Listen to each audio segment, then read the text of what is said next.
Comme tous les jours cet été, nous retrouvons Xavier Louis qui anime les plus beaux détours de France, ce réseau qui regroupe les plus belles petites villes de France. Vous pouvez les retrouver sur le site plusbeaudétours.com dans le guide des 100 plus beaux détours réalisés avec Michelin et offerts dans les villes labellisées. Bonjour Xavier. Bonjour Laurie, bonjour Benjamin. Bonjour Xavier, ce matin vous nous emmenez découvrir de jolis parcs et jardins.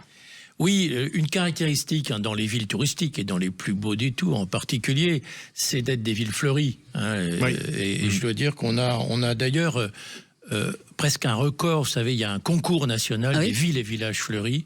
Et je veux dire que les plus beaux détours se distinguent avec beaucoup de 4 fleurs, voire fleurs d'or. Magnifique. C'est le cas par exemple pour Châtillon-sur-Chalaronne dans l'Ain, dans les Dombes. Qui dispose d'un arboretum, et c'est une ville très joliment fleurie. Châtillon-sur-Chalaronne. On pourrait aussi citer Château-Gontier dans la Mayenne. Château-Gontier qui apporte un soin tout particulier à son fleurissement. Alors ça rend la ville, évidemment, la balade en ville agréable, au bord de la Mayenne notamment. Et puis ça profite, il faut le rappeler, à ceux qui vivent là toute l'année. Bien sûr. Le fleurissement. Ouais. On est très séduit aussi, une ville, Saint-Galmier dans la Loire. Saint-Galmier, quand on arrive à Saint-Galmier, on est vraiment, ne serait-ce que les ronds-points, magnifiquement fleuris. C'est vraiment très agréable. Saint-Galmier, c'est la ville de la badoie. Ah d'accord. À boire sans modération. Là. Dans un beau jardin. Voilà. Bon, est-ce que vous avez d'autres coups de cœur en la matière quand on parle de parcs, de jardins? Il y en a beaucoup, je dois dire, presque, je vous ai dit pratiquement la totalité des 104 plus beaux détours, parce que on fait des audits, vous savez, tous les 4 ans dans les villes, et elles sont, et c'est vrai qu'elles ont toutes des très très bonnes notes en termes de fleurissement. Moi, il y en a une pour laquelle j'ai un petit coup de cœur, c'est Grimaud dans le Var. Oui.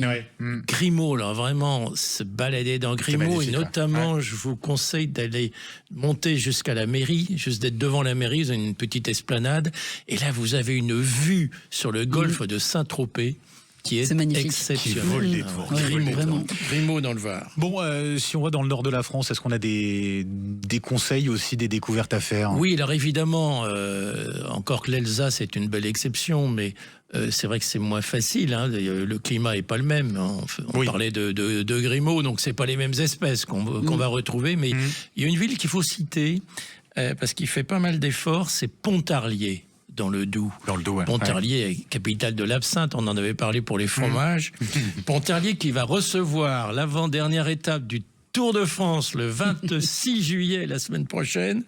Ils ont fait des efforts remarquables, mais notamment il y a un tout nouveau parc que vous pouvez découvrir à l'occasion de cette étape, ou évidemment le reste de l'année. Les plus belles petites villes de France, en parlant de jolis parcs et jardins. Alors vous nous avez parlé de Châtillon-sur-Chalaronne dans l'Ain, Château-Gontier en Mayenne, Saint-Galmier dans la Loire. On peut noter aussi Grimaud dans le Var. Vous nous en avez parlé, ça donne envie. Merci beaucoup Xavier Louis. Et on peut retrouver ces villes sur le site plusbeaudétours.com, et vous pouvez même choisir votre destination en confiant vos préférences et vos envies à Cicérone. À demain Xavier. À demain.